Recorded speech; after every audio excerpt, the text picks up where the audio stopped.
નમઃ પુરાણ પુરુષોત્તમાય નમો નમઃ શ્રી પરમાત્મને નમઃ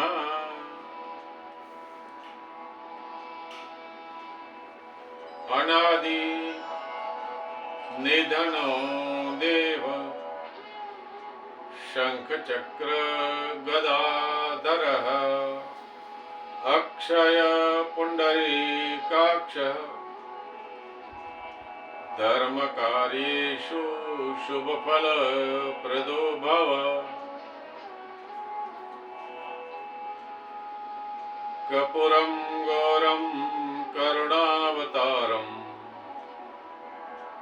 સંસાર સારમ ભુજગેન્દ્રહારમ સદા વસંતમ હૃદયારવિંદે ભવમ ભવાની સહિતમ નમામિ. નમઃ પાર્વતી પતયે હર હર મહાદેવ. ગઈકાલે આપણે જોયું કે સતીએ દેહ ત્યાગ કર્યો, છતાં ભગવાને દક્ષ પ્રજાપતિને સજીવન કરી અને એમનો યજ્ઞ પૂર્ણ કર્યો. પછી ભગવાન ભોળાનાથ પોતાની પ્રિય પત્નીનું અવસાન થતા વૈરાગ્યને પામ્યા છે. આ વૈરાગ્યનો અગ્નિ હૃદયમાં ધરી અને ભગવાન સદાશિવ તપ કરવા ચાલ્યા.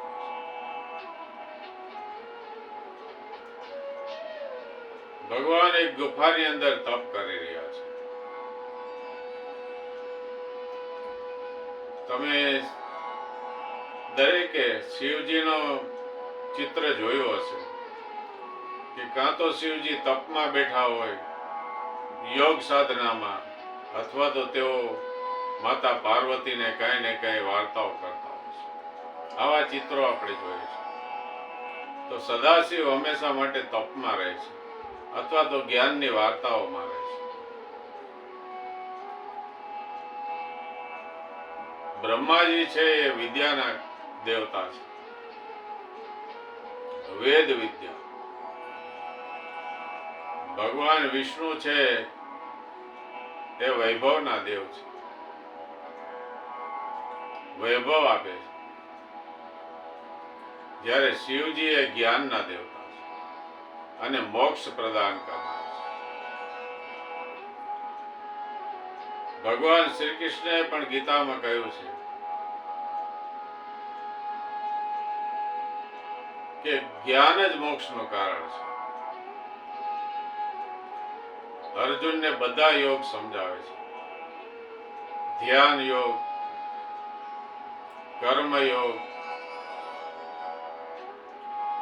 અને જ્ઞાન યોગ પણ સમજાવે છે. ત્યારે અર્જુન પૂછે છે કયો યોગ શ્રેષ્ઠ છે, ત્યારે ભગવાન જ્ઞાન યોગને શ્રેષ્ઠ ગણે છે. તો આ શિવજી છે એ જ્ઞાન યોગી છે, બધાને જ્ઞાન આપતા રહે છે અને જ્ઞાન જ મોક્ષનું કારણ બને છે. તો ભગવાન સદાશિવ હવે યોગમાં ચાલ્યા ગયા છે.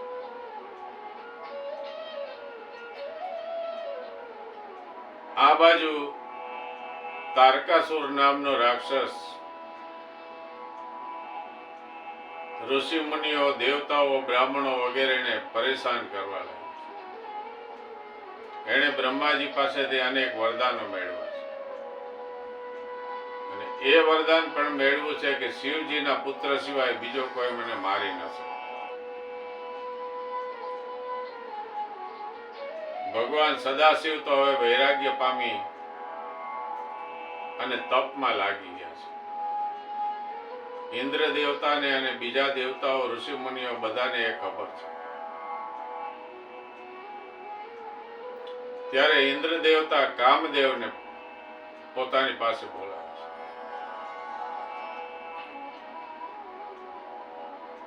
કામદેવના મિત્ર વસંતને પણ બોલાવે છે.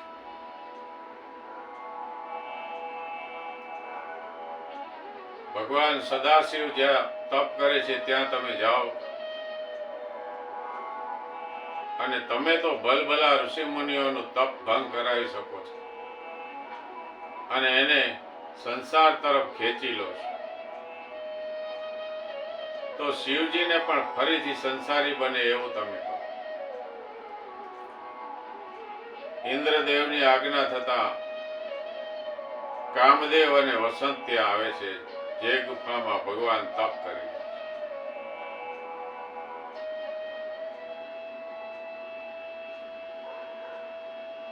કામદેવ પોતાના એક પછી એક બાણ છોડે છે અને વસંત એને સહાયતા કરે છે. શિવજીનું મન જરા તપમાં લાગતું નથી. શિવજીને એમ લાગે છે કે કઈક કોઈ વસ્તુ છે કે જે મને તપ કરવામાં વિઘ્ન કરે છે. શિવજી આંખ ખોલે છે ત્યારે સખીઓ સાથે માતા પાર્વતીને પણ ત્યાં ગુફામાં જોડે છે. શિવજીનું મન ડોલાયમાન થાય છે ત્યારે તે પોતાની યોગ વિદ્યાથી જોવે છે કે કોણ મને સતાવી રહ્યો છે. ત્યારે કામદેવ નજરે પડે. ત્યારે ભગવાન સદાશિવ ગુસ્સે થઈ અને ત્રીજું નેત્ર ખોલી અને કામદેવને બળીને ભસ્મ કરે. કામદેવ બળીને ભસ્મ થઈ ગયા. કામદેવની પત્ની પણ પાર્વતી સાથે આવે છે. તે ભગવાનને વિનંતી કરે છે, કરગરે છે, મારા પતિને સજીવન કરો, સજીવન. ત્યારે શિવજી એમને કહે છે કે હવે આ પછી કૃષ્ણાવતાર થશે પૃથ્વી ઉપર અને એમની પત્ની રૂકમણી થશે. રૂકમણીના પુત્ર પ્રદ્યુમન થશે અને તમે પણ ત્યારે ત્યાં જન્મ પામશો. રતિને કહે છે ત્યારે તમને આ તમારા પતિ પ્રદ્યુમન રૂપે પાછા મળશે. આ વૃતાંત શિવજી કામદેવની પત્ની રતિને કહે છે. પાર્વતીજી આ જ્યારે બાળીને ભસ્મ કર્યો કામદેવનો ત્યારે ગભરાઈને ત્યાંથી ચાલ્યા જાય છે અને પછી ફરીથી તપ કરવા જાય છે. એક વખત તો એને તપ કર્યું જ છે, પાછા ફરીથી તપ કરવા. પાર્વતી માતાનું તપ આખા બ્રહ્માંડને દજાડી રહ્યું છે. 3000 વર્ષ સુધી તપ કર્યું. ત્યારે ભગવાન વિષ્ણુ અને ભગવાન બ્રહ્માજી તથા ઋષિ મુનિઓ અને બ્રાહ્મણો ભગવાન ભોળાનાથ પાસે જાય છે અને વિનંતી કરે છે કે હે ભોળાનાથ, આ તારકાસુર નામનો એક અસુર છે. એને એવું વરદાન મળ્યું છે કે તમારા પુત્રથી જ મરશે, એ સિવાય કોઈથી મરશે, કોઈથી જીતાશે પણ નહીં. તો આપ માતા પાર્વતી સાથે વિવાહ કરો અને આપ પાર્વતીમાં પુત્રની ઉત્પત્તિ કરો, જેથી કરીને આ રાક્ષસનો અંત આવે. વારંવાર વિનંતીઓ કરે છે. તેથી ભગવાન ભોળાનાથ ઋષિઓને કહે છે કે તમારા કહેવા પ્રમાણે લોક કલ્યાણ અર્થે અને આ બ્રહ્માંડના કલ્યાણ અર્થે હું વિવાહ કરીશ. પછી સપ્તર્ષિઓને બોલાવે છે અને પાર્વતીની પરીક્ષા કરાવે છે. એનું મન કેવું છે. જોકે આ બધો લોકાચાર છે, છતાં વ્યાસ મુનિએ લખ્યું છે એટલે હું પણ કહી દઉં છું. સપ્તર્ષિઓ જાય છે અને પાર્વતી માતાને પૂછે છે તમે કોનું તપ કરો છો? ત્યારે પાર્વતી માતા કહે છે કે નારદજીના કહેવાથી હું શિવજીનું તપ કરું છું, શિવજી મને પતિ તરીકે મળે એ માટે તપ કરું છું. ત્યારે સપ્તર્ષિઓ કહે છે પણ એ તો કુળ વગરના છે, વસ્ત્ર વિનાના છે, શરીરમાં રાખ ચોળે છે, એને ઘર નથી, એના કોઈ સગા સંબંધીઓ નથી, એના કોઈ માતા પિતા નથી. આની સાથે લગ્ન કરીને તમે શું કરશો? એના કરતા તમે ભગવાન વિષ્ણુ સાથે લગ્ન કરી લો. ત્યારે પાર્વતી માતાજી અડગ છે. તેઓ કહે છે કે ભોળાનાથ જેવા હોય એવા હું એમનું જ તપ કરું છું અને હું એમની જ છું. જન્મો જન્મથી હું એની સાથે જ છું. ત્યારે ઋષિમુનિઓ ભગવાન શિવજીને કહે છે કે એ સતી તો અડગ છે, એને બધી ખબર છે, આગલા જન્મમાં તેઓ સતી હતા એ પણ એમને ખબર. ત્યારે ભગવાન ભોળાનાથ ખુદ પરીક્ષા લેવા આવે, બ્રાહ્મણના વેશમાં આવીને પોતે પોતાની જ બુરાઈઓ કરે.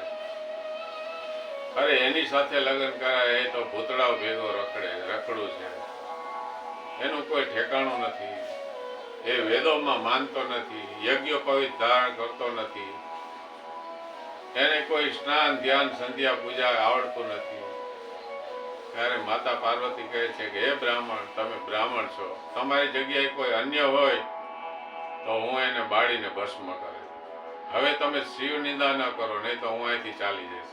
એમ કહીને પાર્વતી ત્યાંથી ચાલતા થાય. ત્યારે ભગવાન પોતાનું અસલી સ્વરૂપ બતાવે છે. પાર્વતી આનંદમાં આવી જાય છે. ભગવાન ભોળાનાથ સાથે તેમનો મિલાપ થાય છે.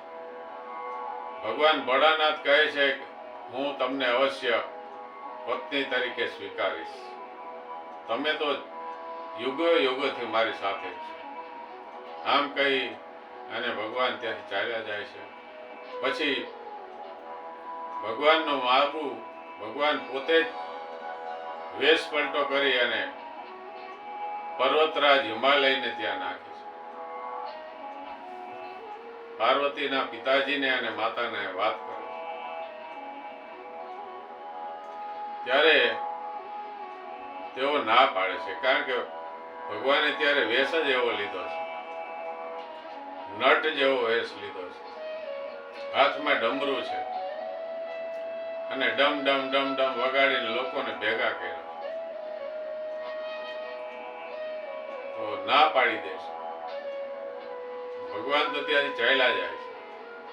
પાછળથી ખબર પડે છે કે આ તો પાર્વતી જેને માટે તપ કરી રહી છે એ ભોળાનાથ ભગવાન પોતે જ હતા. પછી પર્વતરાજ અને મેના આવે છે, ભગવાનને મનાવે છે. પછી બધું ગોઠવાય છે. શુભ મુહૂર્તમાં ભગવાનના લગ્ન લેવાય છે. ભગવાનની જાનમાં ભૂતળાઓ, દેવી દેવતાઓ, રાક્ષસો, કિન્નરો, ગંધર્વો, ખુદ બ્રહ્માજી અને વિષ્ણુ ભગવાન બધા જોડાય છે. ભગવાન પોઠિયા ઉપર બિરાજમાન છે, નંદી ઉપર. પણ એને પોતાનું સ્વરૂપ તો એ જ રાખ્યું. વ્યાઘ ચર્મ પહેરેલું છે, શરીરે રાખ ચોડેલી છે અને પંચમુખી સ્વરૂપ રાખ્યું. ભગવાનનું આવું સ્વરૂપ જોતા જ પાર્વતી ને માતા તો બેહોશ થઈ જાય. પછી બ્રહ્માજી વગેરેના કહેવાથી ભગવાન પોતાનું અસલ જે ગોર વર્ણનું સ્વરૂપ છે એ ધારણ કરે. કપુરમ ગૌરમ કરુણાવતારમ સંસાર સારમ ભુજગેન્દ્રહારમ સદા વસંતમ હૃદયારવિંદે ભવમ ભવાની સહિતમ નમામિ.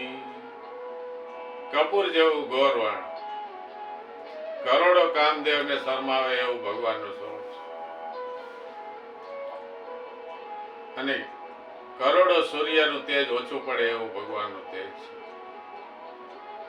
આ જોઈ અને પાર્વતીના માતા આનંદમાં આવે છે, પિતા પણ આનંદમાં આવે છે અને માતા પાર્વતીના ભોળાનાથ સાથે લગ્ન લે છે.